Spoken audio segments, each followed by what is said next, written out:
হক আদায় করা এখনই শুরু।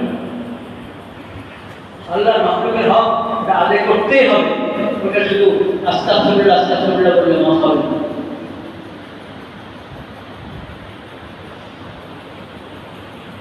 যদি আমরা চাই আরাফার দিনে হাজী সাহেবরা আরাফার দিনের যে বরকত হাসিল করেছেন সেখানে আমার ভাগ হোক, আমি যদি এটা চাই তাহলে এটাই রাস্তা। নগদ নগদ নগদ ইস্তেগফার, নিজেকে সংশোধন করার নগদ পদক্ষেপ। কারণ ভবিষ্যতের কোনো কি নাই, ভরসা নেই। ভবিষ্যতের ভরসা আছে, ভবিষ্যতের ভরসা নেই।